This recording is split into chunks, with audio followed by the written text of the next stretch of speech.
శ్రీ గురుభ్యో నమః. శ్రీమాత్రే నమః.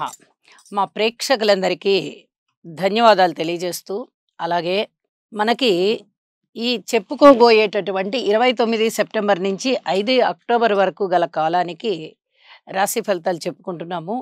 ఈ వారంలోనే 3వ తేదీ నుంచి దసరా శరన్నవరాత్రులు ప్రారంభం అవుతూ ఉన్న శుభ సందర్భాన మా ప్రేక్షకులందరికీ కూడా ఒక సూచన ఏమి చేస్తూ ఉన్నానంటే, గ్రహస్థితులలో అనేక రకాల మార్పులు జరుగుతూ ఉంటాయి.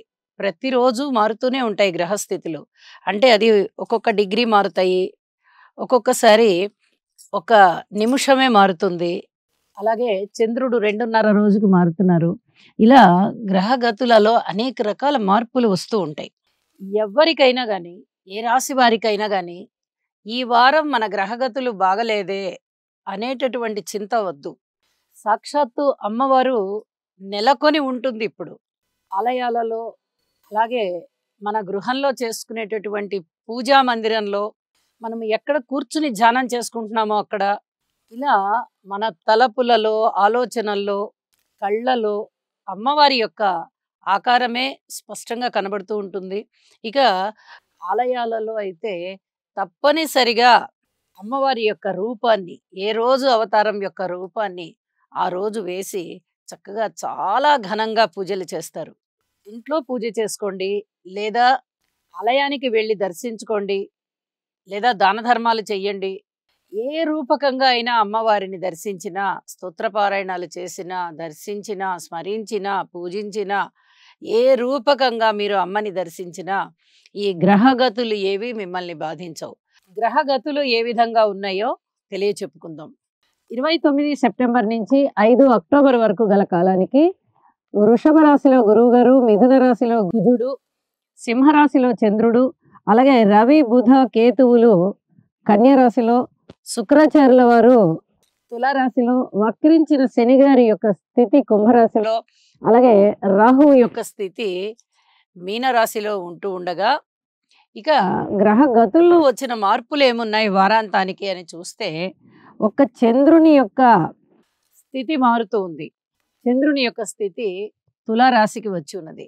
మిగతా గ్రహాలన్నీ కూడా అవి సంచారం ఎక్కడ చేస్తూ ఉన్నాయో అక్కడనే ఉన్నాయి. అంటే ఇంకా వాటి కాల పరిమితి అవ్వలేదు కాబట్టి అక్కడనే ఉన్నాయి. చంద్రుడు ఒక్కరే మారి ఉన్నారు. అయితే ఇక్కడ చంద్ర శుక్రుల కలయిక జరుగుతూ ఉంది వారాంతంలో. చాలా అద్భుతమైనటువంటి లలిత కళలు వృద్ధి చెందుతాయి, కళాకారులకి చాలా చాలా బాగుంటుంది అని చెప్పి తెలియచేయడం జరుగుతోంది. అలాగే కుజుని యొక్క దృష్టి రవి, బుధ, కేతువుల మీద పడుతోంది. విపరీతమైనటువంటి దైవభక్తి పెరుగుతుంది, చక్కటి అడ్మినిస్ట్రేషన్ కెపాసిటీ పెరుగుతుంది, కొంచెం కోపం ఎక్కువగా ఉండడానికి అవకాశం ఉంటుంది. వక్రించిన శని గారి యొక్క స్థితి కుంభరాశిలో ఉంటూ ఉండగా, శుక్రుడి యొక్క స్థితి తులారాశిలో ఉంటూ ఉండగా, బుధుడు ఉచ్చలో ఉన్నారు. ఇది ఈ 3 గ్రహాల యొక్క స్థితి స్వస్థానంలో ఉంటున్నాయి. ఇది చాలా హర్షించదగ్గ ఫలితాలు అన్నమాట. అంటే ప్రతి మనిషికి కూడా ఏదో విధంగా అనుకూల ఫలితాలు ఇస్తాయి. ఇక్కడ రవి బుధుల కలయిక బుధాదిత్య యోగాన్ని తెలియజెప్తూ ఉండగా, బుధుడు ఉచ్చలో ఉంటూ ఉన్న కారణంగా భద్ర మహాపురుష యోగం కూడా ఇక్కడ వర్తిస్తుంది. ఇవన్నీ కూడా చాలా మంచి వ్యాపార దక్షతని, కీర్తి ప్రతిష్టల్ని తెలియచేస్తూ ఉన్నాయి. అలాగే గురువు గారి యొక్క పంచమ దృష్టి కూడా కన్యారాశి మీద ఉండడము, రవి, బుధ, కేతువుల మీద ఉండడము, చక్కటి జ్ఞాన సముపార్జన, అలాగే జ్ఞానం ఎక్కువగా వృద్ధి చెందడము, లాంగ్వేజెస్ బాగుండడము, టీచర్స్ కానీ, లెక్చరర్స్ కానీ, ఆ టీచింగ్ ఫీల్డ్లో ఉన్నవాళ్ళు వాళ్ళకి చాలా చాలా బాగుండడము, ఆధ్యాత్మిక చింతన పెరగడము, గురువులకి సంబంధించి చాలా చక్కటి అనుకూలమైనటువంటి ఫలితాలు కనిపిస్తూ ఉండడము, ఇవన్నీ కూడా చాలా బాగుంటాయని చెప్పి తెలియజేస్తూ ఇక రాసుల్లోకి వెళ్దాం. తులారాశి. తులారాశి వారికి 29 సెప్టెంబర్ నుంచి 5 అక్టోబర్ వరకు గల కాలానికి రాశి ఫలితాలు ఏ విధంగా ఉన్నాయి అంటే, 3 గ్రహాల యొక్క అనుకూలత చాలా బాగుంది అని చెప్పి తెలియచెప్పడం జరుగుతుంది. రాశిలో శుక్రాచార్యుల వారు, అలాగే షష్టంలో రాహువు, లాభస్థానంలో చంద్రుడు. శుక్రుడు బాగున్నారు, రాహువు బాగున్నారు, చంద్రుడు బాగున్నారు. కళలు చాలా బాగుంటాయి.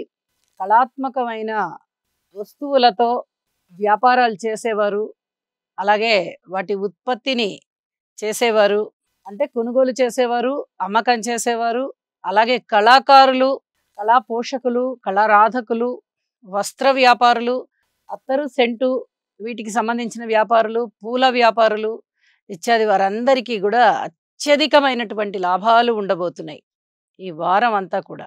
కళాకారులు అంటే హరికథ, వయలిన్, సంగీతము, సాహిత్యము, కవులు ఇత్యాది వారందరూ కూడా వస్తారు. అంటే అన్ని కేటగిరీస్ అన్నమాట. ఇత్యాది వారందరికీ కూడా చాలా అద్భుతమైన కాలం అని చెప్పి తెలియచెప్పడం జరుగుతోంది. వివాహాది శుభకార్యాలు కుదురుతాయి. వైవాహిక జీవితం చాలా చాలా బాగుంటుంది. మృష్టాన్న భోజనాలు చేస్తారు, విందు వినోద కాలక్షేపాలు చేస్తారు. వైట్ కాలర్ జాబ్ ఎక్కువగా కోరుకుంటారు ఈ తులారాశి వారు. వారికి ఇప్పుడు అలాంటి ఉద్యోగమే సంప్రాప్తం అవుతుంది. ఉద్యోగంలో శారీరకమైన శ్రమ తగ్గుతుంది, అలాగే ఊహించని విధంగా లాభాలు వస్తాయి.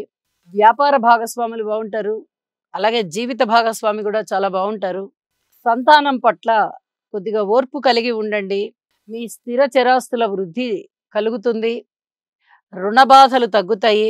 కొత్త రుణాలు కావాలన్నా దొరుకుతాయి, పాత రుణాలు తీర్చాలన్నా కూడా తీర్చగలుగుతారు.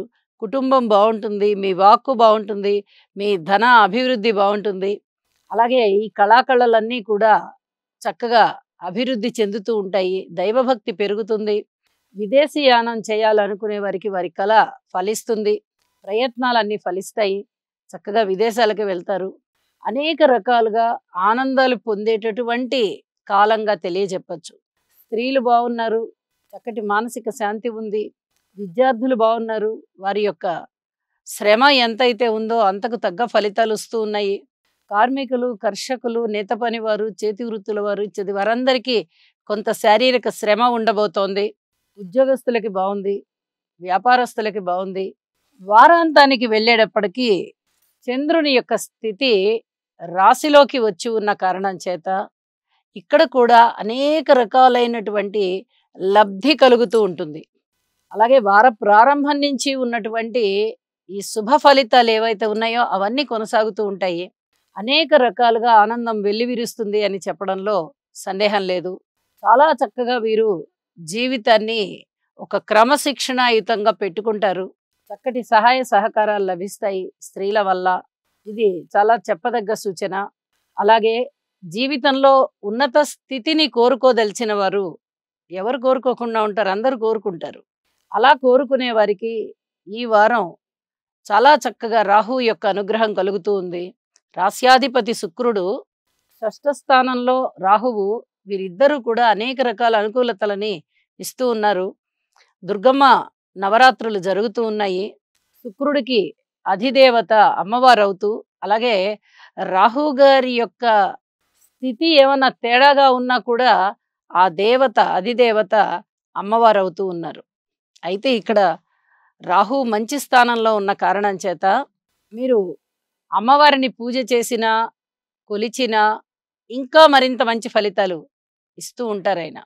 అటువంటి లబ్ధి కలగబోతోంది అని చెప్పి తెలియజేస్తూ, మీ జీవిత ఆశయం నెరవేరే విధంగా ఉన్నది. దైవభక్తిని అమ్మ ముందరే ప్రదర్శించండి. అమ్మవారికి మీ యొక్క సంకల్పాన్ని తెలియచేయండి. ఖచ్చితంగా వృద్ధిలోకి వస్తారు మీరు అని చెప్పి తెలియజేస్తూ, రాజకీయంగా బాగుంది, పబ్లిక్ రిలేషన్ పరంగా బాగుంది, అన్ని విధాలా మీకు ముందర మనశ్శాంతి ఏర్పడుతూ ఉన్నది అని చెప్పి తెలియజేస్తూ నమస్కారం.